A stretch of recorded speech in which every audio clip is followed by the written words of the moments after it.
Well, all good things must come to an end, and so is the 2024 football season for the Clemson Tigers. Was a disappointing 38-24 loss to Texas in the first round of the college football playoffs. But as we unpack everything that happened here in 2024, you're going to see a lot of good, some bad, some things that can be improved on. But all in all, it was a season to remember for Dabo Swinney and the Tigers. We're going to break it all down for you and look back on the year that was on this episode of Around the Ball.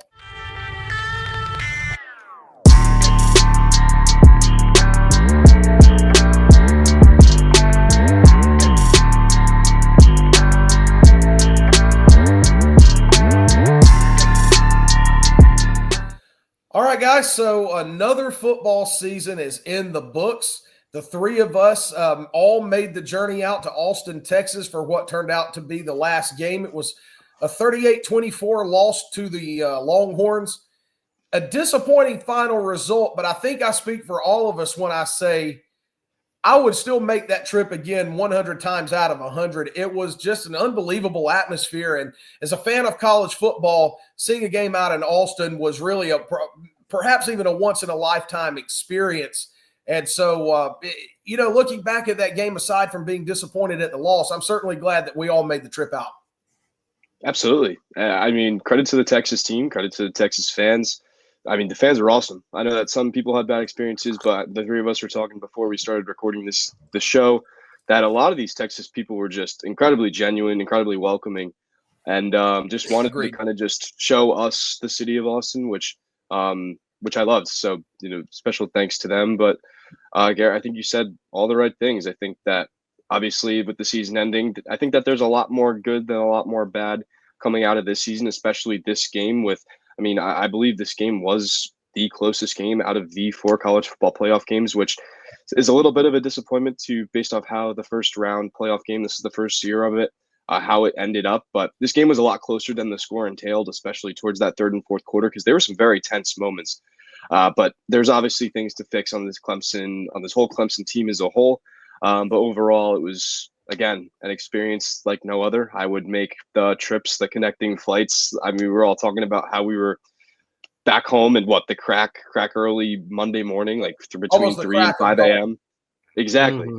So it was a good trip, and I'm very blessed to have made the trip down to Texas. Life's an adventure. Don't pass up the opportunities when you have them. I heard, Cliff, I heard somebody say one time, you will regret 100% of the things that you don't ever do. Yeah, I'm telling you, man, that trip, that stadium, that atmosphere, besides Clemson and here's the thing, bro. And I'm used to Clemson, right? I'm used to that atmosphere, right? I went into Texas, and that atmosphere was I was in awe. Like, just being on the field and being in a stadium with 110,000 people in it, 109,000, something like that. And, dude, being on the field, it was loud, bro. Super loud. And, and seeing that steer, like it, Bevo. That was, Bevo. I'm telling you, man, that was crazy. I would not be in that little area with him. I don't care. Like, I just wouldn't. I know those guys have probably been around animals like that all their life, but I would not do it. It was a great game. I loved it, man. It was awesome. I will say that callback interception was a turning point in the game. Even though we still got it down to 7 points after that, that was a turning point for me. I don't think that was a blindside block. I don't care what you say. Careful now. Dabo said in the postgame it was a good call. Now, for the record, I disagree with Dabo on this one. I thought it was a bad call. But, you can't let that one call define the game. No, and they didn't. Look, that's the thing. They didn't. Yeah, they didn't let the call. They didn't let that define the game. We still, after that, brought it within 7 points. and had a chance to, get the ball back if it wasn't for that 70-yard run. Giving up 300 yards of rushing offense, that killed us. And it was a great season. I'll be honest with you. I really, when we lost to Louisville, I wasn't expecting to make the college football playoff. And then we got a second chance and we made it. And I think we made the best of it, the best as we could with the defense that we had. Yeah, and we're going to kind of go through and look at some of the high and low points on the schedule here in just a minute. Do want to talk just a few things about the game at Texas, just from a logistical and statistical standpoint. First off, the offense, really the passing offense, the passing aspect of it, really I think exceeded expectations. Look, coming into that ball game, Texas had only allowed 4 passing touchdowns the entire season. Their secondary was good by all accounts, and probably rightfully so, the best secondary in the country. Well, Clemson had 3 passing touchdowns in the same game against a team that had only given up 4 through, 12 or 13 games. Cade Klubnik showed why, provided he comes back, and I think at this point he probably is. But if Cade Klubnik comes back, he's probably the best returning quarterback in the country next year, at least top 2 or 3. And rightfully, as some analysts have already said, a front runner for the Heisman Trophy. Cade Klubnik really, to me, rose to the occasion last Saturday and played an unbelievable game. And it started on the very first drive, which I thought was a statement coming out for the Tigers to get the ball first. They went right down the field in 12 plays and scored. And for a brief moment, I'm thinking to myself, Clemson's come in here and announced their presence. Yeah, and I'll say this: if it wasn't for a stinking security guard, I have the perfect photo of that touchdown. If it wasn't for a security guard, I'd have had a perfect. Could have just pushed him out of the way. I couldn't. He was like 20 feet away. I couldn't push him out of the way. But Griffin, what were your thoughts? Right. What were your thoughts, Griffin, after that first drive? Anthony and I were up in the box, and I looked at him. I'm like, man, we must just come in here and do this. No, I completely agreed. I thought that there was a little bit more of that hope than I thought before the game. I thought that it was going to be a very low-scoring game, kind of looking into it more, because another thing that you have to add was Texas was top 3 defensive-wise in points allowed, passing yards, and total yards. They were only allowing like 145 passing yards per game entering this one, and Cade Klubnik put up the most yards by a quarterback throughout the whole season. The last quarterback to put up more yards than Cade Klubnik did was Michael Penix Jr. He was a top 10 quarterback in the last year's NFL drafts, was a Heisman finalist, was a Heisman frontrunner all year, and he completely pieced him up. Not saying Klubnik pieced him up, but he did on this first drive. The looks were there, and that's an incredible credit to the receiving corps, to the offensive line as well. I mean, this Clemson offensive line gave Klubnik all the time that he needed to pick out his options. And then obviously the Antonio Williams touchdown catch kind of got a lot of our hopes up, which I was very hopeful at that point, especially with how Texas came out. I thought that they were going to came out a little bit more stifling, and then maybe see a little bit more of those Garrett Riley adjustments that we've seen over the course of the season yet so far. But that first drive was very promising to me, guys. I think that I felt a lot better about the game than obviously how I did before, but how the game eventually went with the Texas run scheme, that was kind of a little bit more of a dream crusher. Yeah, and I think it kind of is a segue into next season as well. Look, Clemson is going to have, to me, one of the best receiving corps in the country next year with TJ Moore, Bryant Wesco. I think the prevailing thought is Antonio Williams probably comes back. And then you've got Tristan Smith, who you've got out of the transfer portal, who is a massive target at 6'5". And don't forget about Cole Turner. He's kind of the silent guy. But this is a Clemson receiving corps that ended the season deep and dynamic, and probably are even more so going into 2025. And those guys, particularly TJ Moore, put on an absolute show last week. TJ Moore, 116 yards on 9 catches and a touchdown. I mean, that's big-time stuff on that stage for a true freshman. I mean, we knew what we were getting to out of a little bit. TJ Moore, we kind of said, I think the first few episodes we recorded around the poll, that TJ Moore was more that contested one-on-one guy. And every time he was one-on-one, I mean, you could look at one of the drives that I think Cade threw to him like 4 or 5 consecutive times. I was sitting next to a Texas reporter, and he's like, is this all this guy's going to do is throw to this guy? Our guys are getting burned by this freshman, which, I mean, they were. And that's an incredible credit because this Texas defense, like the statistics I gave before, were the best passing defense in the country entering this game, and they still will be for the rest of this postseason. But again, too, Williams, if I'm Antonio Williams, I mean, I'm seeing my draft. I'm seeing what I'm going to do, the NFL draft. I mean, this is such a crowded and such a promising receiver room. I mean, you named all the names. Tyler Brown's coming back. He's going to be redshirted to transfer like Tristan Smith. I'm excited what he's about to bring to the table. And then guys, too, like Cole Turner, whatever you turn Adam Randall into, I think that he'll end up turning more into a running back, but he's an incredible pass catch that could be used out of the backfield too, as well as one of these other running backs like Jay Haynes. So I don't know what Williams is going to do. I think either decision is going to benefit him, but I mean, the highlight of the game was TJ Moore. I mean, this guy is going to be a star just on the way that he's able to win contested catches against these experienced SEC defenders that see a plethora of these standout receivers over the course of the season. Yeah, the receivers are great. I'm really excited to see what Adam Randall does next season, transitioning into running back. He looked good. Yeah, he really did. From the, I know he didn't. I don't really think he got any carries in the ACC championship, but that return, I think, kind of propelled him into that role. I think you're right, Griffin. Him coming out of the background, the backfield, that's just another receiver. I'm curious to see if he can do what Brashard Smith, I think his name is, from SMU did this season. He was a receiver converted into running back. I think he had over like 1,300 yards this season rushing the ball.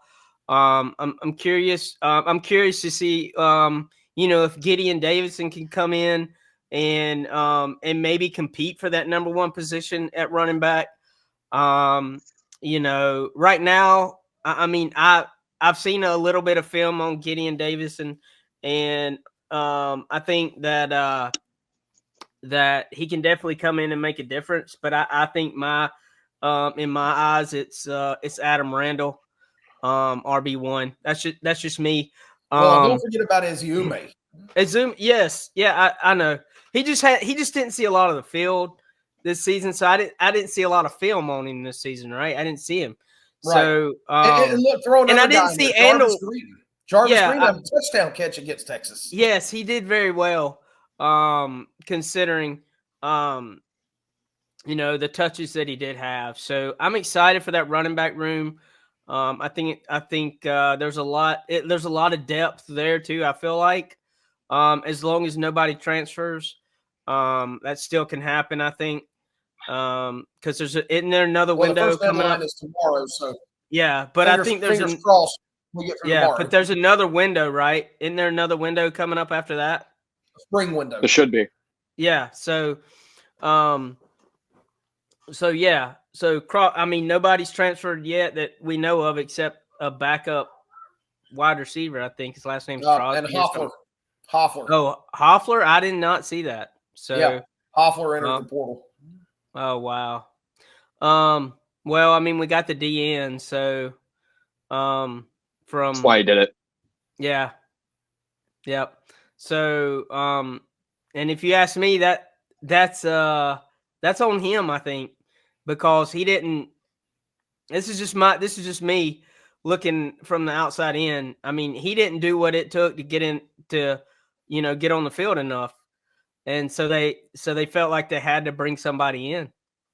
Yeah, his numbers aren't the best. Are you struggling to get insurance coverage for your roof? Don't let multiple claim denials keep you from protecting your home.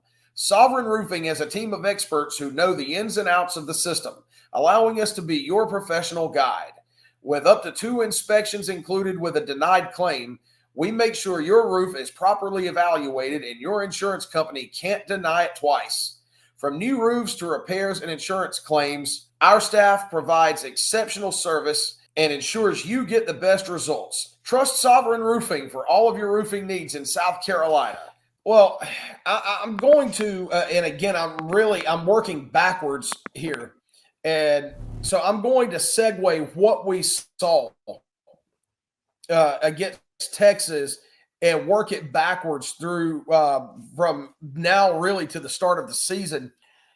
And that's what we saw defensively from Clemson. Mm-hmm. And I really thought the Texas game was just an amalgamation of everything that we had seen and all of the problems that we had seen throughout the year. And it all just coalesced and reared its ugly head in a game that it just simply couldn't happen. And you look at the games Clemson lost. They finished 10-4, won 10 games again, but the 4 losses against Georgia, Texas, Louisville, and South Carolina, the common thread was being unable to stop the run. And frankly, at times, let's just call a spade a spade.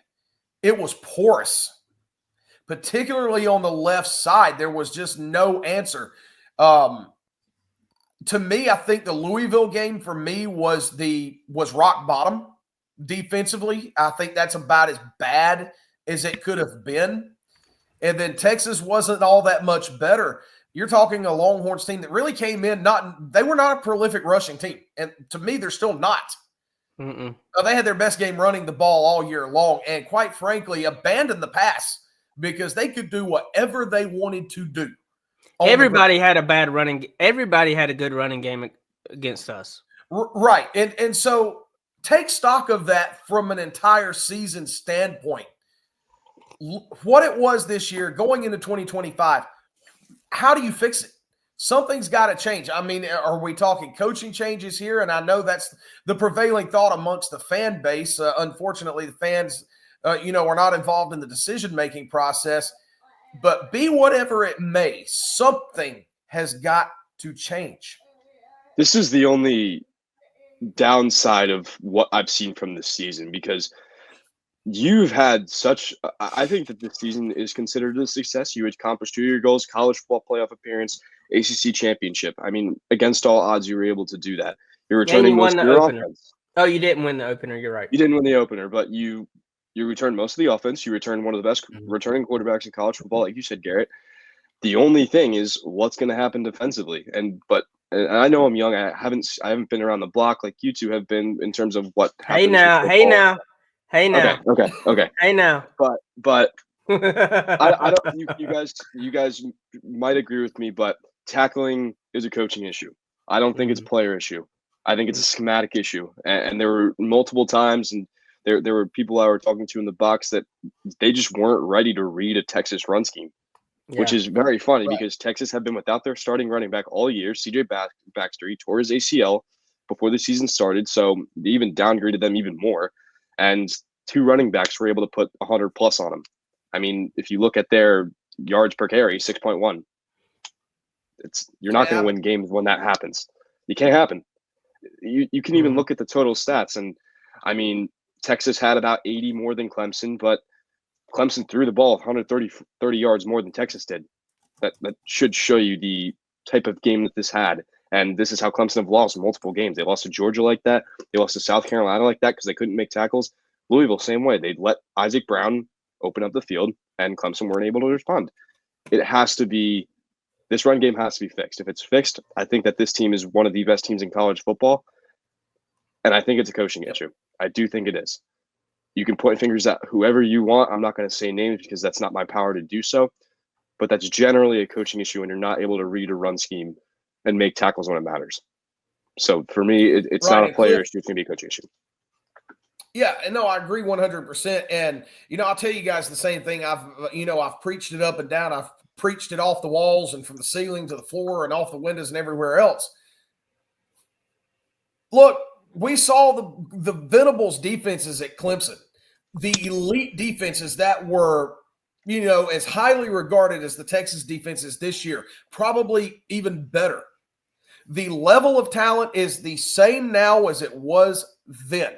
Maybe the depth isn't quite there like it was then. Yeah. But starter for starter, man for man, the talent is the same. It's still 4 and 5 star guys. These are guys that every program in the country wanted, and wanted for a reason. And so if the talent level is the same, if the capability and the physical attributes are the same, then again, as you said, Griffin, it goes back to one thing and one thing only, and it's coaching. Again, we're not going to sit here and name names. It's not our place or our job to do that.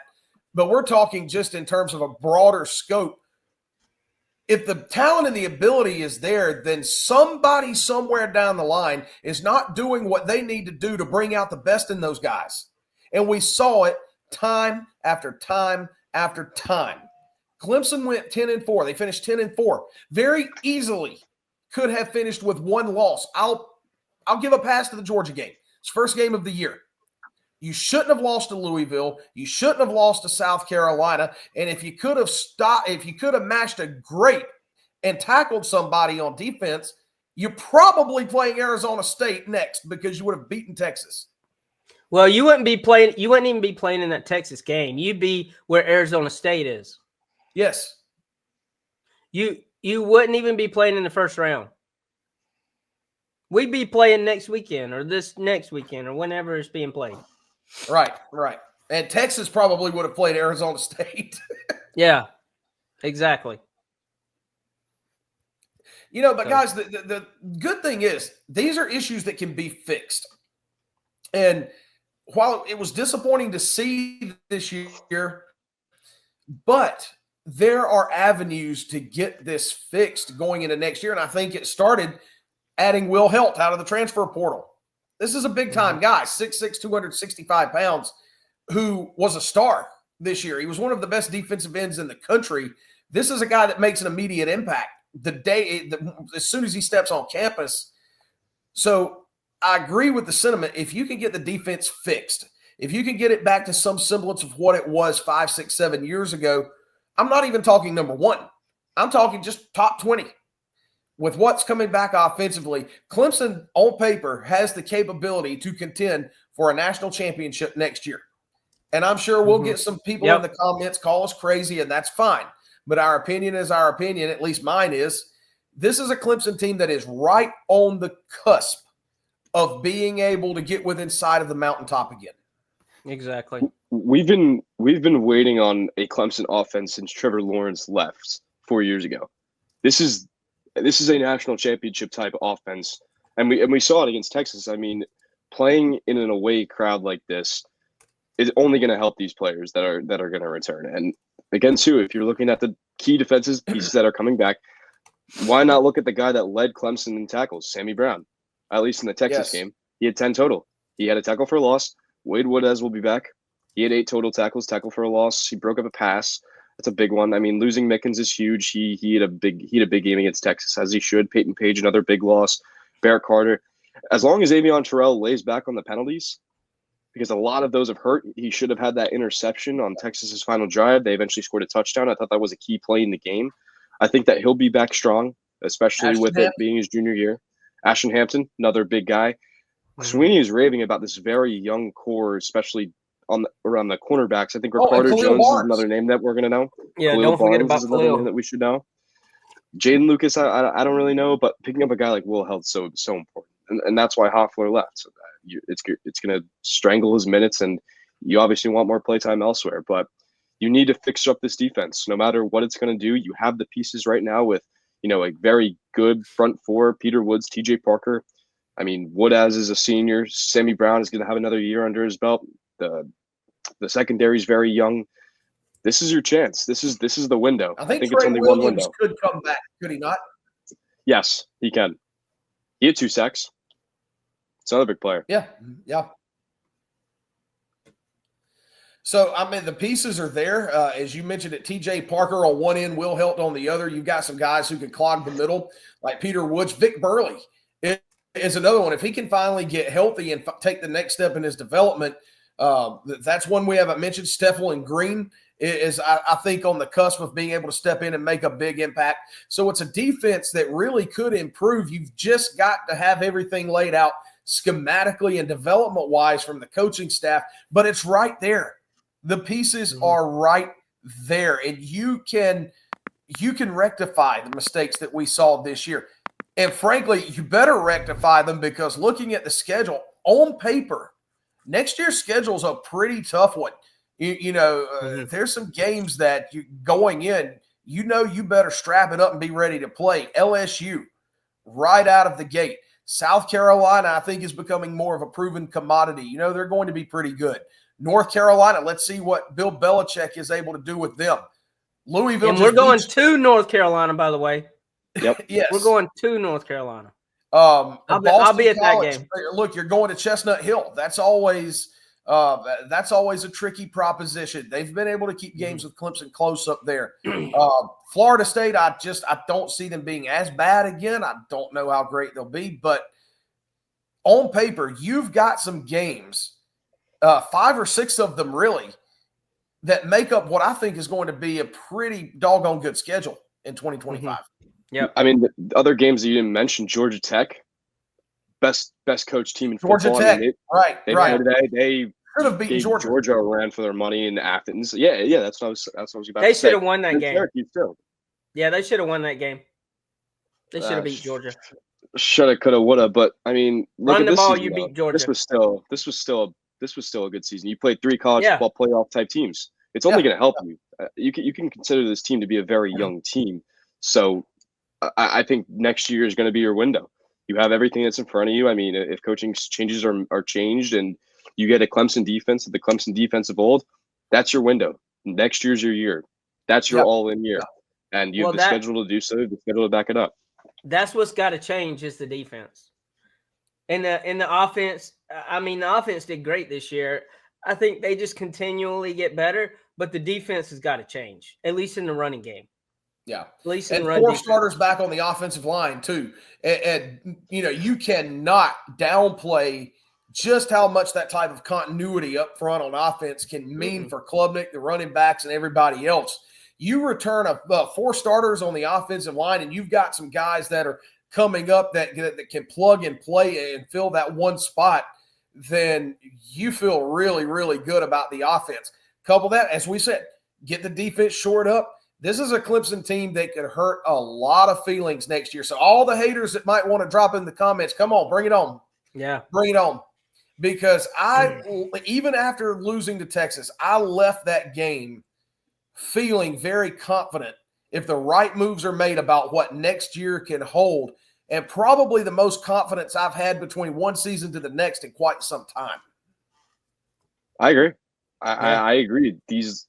I'm going to keep bringing back these losses because this was similar. You thought that this was going to be a little bit of an easier schedule, a little bit harder at the beginning of the year. And, I mean, you had teams like South Carolina come up. You had 3 college football playoff teams you played this year. You played Georgia, you played South Carolina, you played Texas. Though you lost to all 3 of them, they're learning experiences. And you have just as much of a tougher schedule. And now people want your head now. You're the ACC champion after all. So you're going to have to play some tough teams. And like Garrett said, he just named them all. I'm not going to name them all SMU. again. Forgot them. We play SMU next year. We go again, to – I think we play – no, we play them at home. We play SMU at home. Death Valley. Yeah. Yep. That's a good game. It's a rematch. Yeah. They want revenge. Everyone wants their head now, and you have the team to do so. You have the team to repeat. You have the team to go back to the college football playoff. All it's about is execution. And if this team is able to execute at a high level, their defense especially is able to execute, finish plays at a high level, close out games, I think that this is a team that could be a very, very good college football team that could go to the college football playoff semifinals and do even better than they did this year. I firmly believe that. Like we just talked about, there's a lot of teams that are going to be tough and coming for our head. And do we play Georgia Tech this year? Yes. Or next year? Okay. We play next year. That's gonna be tough. Like we talked about, it's just gonna be one of those seasons. Like I said earlier, if the offense gradually gets better, I think our offensive line will be one of the best in the nation. Yep. Offensive line. with all the veterans coming back, and and that one spot that doesn't have a returning starter has somebody that probably has played a significant amount of minutes. Yeah. So yeah, they'll be one of the best. You'll hopefully, and pretty sure Cade's coming back. So it's going to be a great season. And everybody's gonna want our head, like Griffin said. So I'm looking forward to it, guys. It's gonna be fun. Yeah, no doubt. Well, that puts a wrap on the 2024 football season. And just like all good things, they tend to end sooner than we would like them to, but still a lot to look forward to. We're right in the midst of basketball season right now, and already some great moments from the Clemson basketball program. And we'll talk a lot about basketball in the next episode of Around the Paul as we transition between football to the hardwood. And then you've got spring sports that are looming too. Look, we're almost to January. Once we hit January 1st, and we can start marking off the calendar to longer and warmer days. About 2 months away from the time changing now, so the days are already getting longer. Something to look forward to. But look, just because football's over doesn't mean that it's any less exciting around Clemson University. A lot of great things happening within the athletic program. And guys, frankly, I'm looking forward to talking more about our other sports teams here in the coming months. Hey, we might be going back to Texas in late February to the baseball.